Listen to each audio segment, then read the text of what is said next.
morning, welcome back to the channel, Gary's Classic Cars. So after yesterday's classic car meet and I won car of the show, I was elated. So thank you very much everyone at Inglenook who chose my Sunbeam Sport for the winner. We nipped down to Andy Jones at Shrigley Engineering just to have a look at my new carburetors I've put on and try and get a better tune out of them. And to my amazement, within half an hour, we changed quite a few jets what the tuner man didn't pick up on. And it's running like a dream, but there's a little bit of a misfire. Give it a good blast on the way home. All the plugs have coloured up absolutely beautiful, apart from number 3, and that's the one that's spitting back through the carb a little bit. So there's 2 options. or 3 options. I'm waiting for Andy to come up with his compression tester. So we're going to do a compression test on all cylinders, see if number 3 is down a little bit. Then there's the 2 next options, tight tappet, which I'm hoping it is, or head gasket. Now it runs so well, doesn't smoke, doesn't use any water, uses very little oil. So I'm hopefully trying to rule the head gasket issue out. However, I think the tappets, the recess of the guides, valve seats could have gone a little bit and it's gone a bit tighter. Probably made the tappets a bit tight initially as well. So when Andy comes up, we'll get the compression test, we'll do some readings, see what we've got, and I'll whiz the plugs out now ready for him. And then we'll, let's say, do the compression test. Fingers crossed it'll be down a little bit on number 3. We'll whiz the rocker cover off and hopefully we'll find a tight tappet. So I'll get my feeler gauges out and everything prepared, ready. He's picking up some shims from my friend Steve Burgess, who we share the shims together in a box.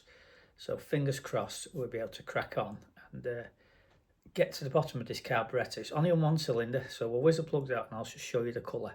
Then you'll understand where I'm coming from. Okay, so plugs out. Number 1, colouring up just nice.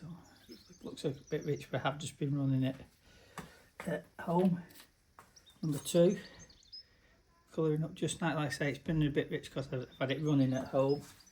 Number 3, extremely black. And number 4 looks a little rich, but it's just because it's been cold. So there's the plugs out. We'll keep them in order on the floor over here. Then we know where we're at. I'll just wait for Andy to come round. I'm going to start whizzing the rocker cover bolts out in preparation.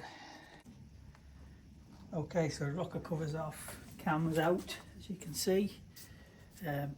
Number 3 exhaust is 11th thou, a little bit tight, and inlet was 6, probably just about right, but I'm going to slacken them off very slightly by a thou or so, and let's see if that's not done a compression test yet, but we can do that afterwards. But the important thing is they are a little bit tight, so whether that's causing it to spit back a bit when it gets hot, obviously the clearances will close up even more. But we're not doing the arm, just reducing the tappet clearance by a thou or so. Just give me a bit more clearance. Okay, so Andy's kindly brought up the shims and we've adjusted 2 of them on number 3. So we're just about to do a compression tester on the system. So this is Andy's compression test we're going to put in, and we'll screw it into number 1 first, and we'll just see. We'll get him to put his foot down and turn the key, and we'll see what we're reading. And this might be a good reading, or it might be a shock. Well, I don't even know what we should be starting off with, so we'll soon find out. Have you got the keys in the car, Andy? Or in my pocket? No, they're in my pocket. Right, there's Andy. Morning. Just getting in the car there. Right, just check it's out of gear hand. And I think we're good to go when you're ready. All the linkages back together. Fingers. Yeah, go on. Wide open throttle. Yeah. And go. Right, okay. We're on 12 bar. You've got a PSI meter reading above it. Which is about 150, 160, 170, 175. Bang on. 175. So let's leave it there. Let's see if we can get on the camera and make sure someone can see. Yeah, we're on 175 there, just over 12 bar. Right. We'll do the rest and we'll come back to you. Right, we're all back together with some fantastic readings here. Look at that. 190, 175, 1 and 4 probably down, not so much, but I've got the vacuum for the brakes off the manifold, so it'll be drawing some of that or losing some of that there. But considering this engine's been hammered and had a lot of life after 5 years, I'm quite happy with them readings, 175 and 190 pounds. So we're all back together and we're just going to give it a run and see what it sounds like. So we'll come back in a minute.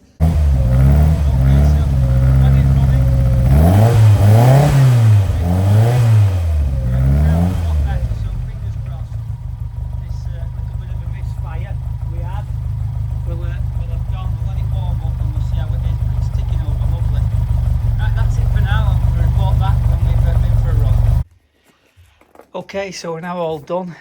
Seems to be running miles better. It's still a little bit fluffy, but fingers crossed that'll just be probably a combination of a bit choked up in the cylinder because it's not been run properly and not only done a couple of miles. So we'll give it a trial probably tomorrow, Bank Holiday Monday, see what it's like, and then fingers crossed we'll all be okay. Okay, so out for a run in the Sunbeam to see how it is. Seems to be performing okay, but it's still spitting back a little bit and popping. Still got a bit of a misfire. I'm just wondering whether one of the new plugs I've put in is dodgy. You do get them from time to time, so when I get home I'll have to get the old plug out of the box in the garage and put it in number 3. But it'll give me a good check on what the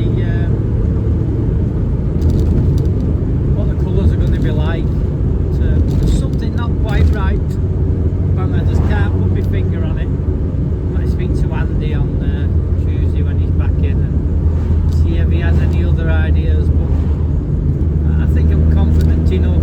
It's okay, it's not lacking of power whatsoever.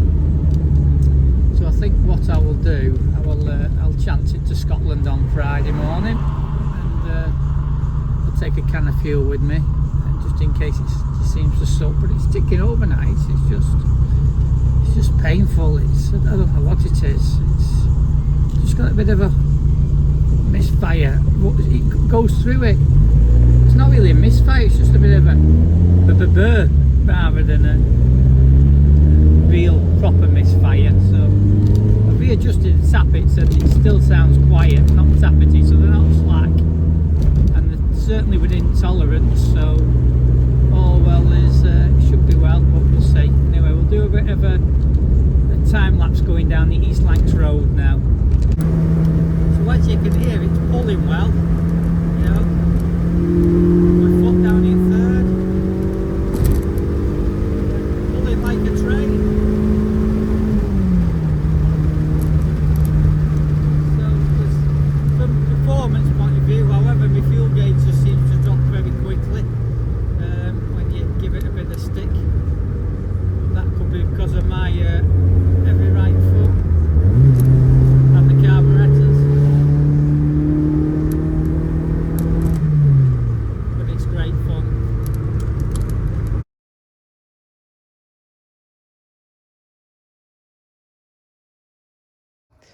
So hope you've enjoyed what I've done, and it's quite simple to take the cam out and do the timing. I just put cable ties around the sprocket to hold the chain on, and you undo the bolt at the front with the cam bearing caps off, and away off it comes. And you just do obviously your shim check.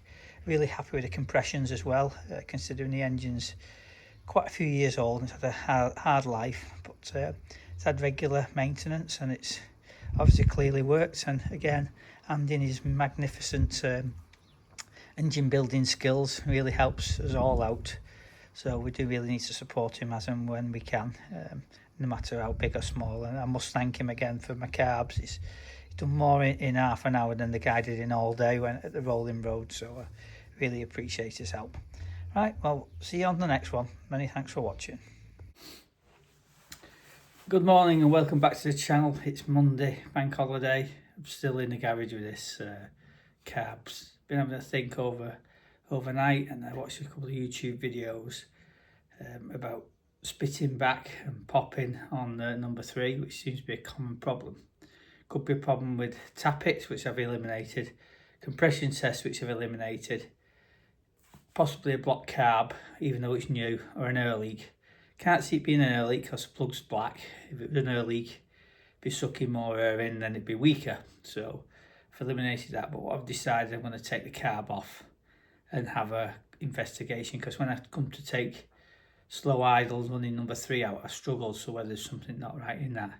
What I'm possibly do as well is swap the carbs around, so if this number 3 is playing up, it will become on number 1, which will be easy to obtain access to when in situation of the engine. But I'm undecided, because that means all the mixture that Andy set up and the balancing will be all out, so probably won't, but unless I can't find anything, that'd be last resort. So what I'm going to do is crack on and again strip down. Hopefully I can just get the back carb off without having to take them all off, but we'll have to see how it goes. Okay, so I've now got the carb off. Made a boo-boo. Set the time lapse to go on, and when I come to switch it off, I hadn't switched it on, so what a nightmare. So all that, what I thought was being video, taking the carb off, it took me about 10 minutes, bit awkward, bit of a knuckle rash, but got it off. So this is the number 3 is the one that's given me some grief, so I'm going to have a quick look, take some of the things off while it's on the bench and see what we can find out. I shall report back very shortly. Okay, so we've stripped the carb down. Here it is, wherever it is. It's in front of me in knobhead. Right. Checked everything over, everything looks okay. The only thing I have adjusted is this little screw here. If you can see it, I've made it equal to the opposite one. So whether I need to speak to Andy what that is. One thing I just need to check now is the gaskets on the manifold, make sure they're okay and not been nicked, and then put it back together and see where we're at.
Okay, so we're a bit of balancing. I've seemed to have gotten better again, as you can hear.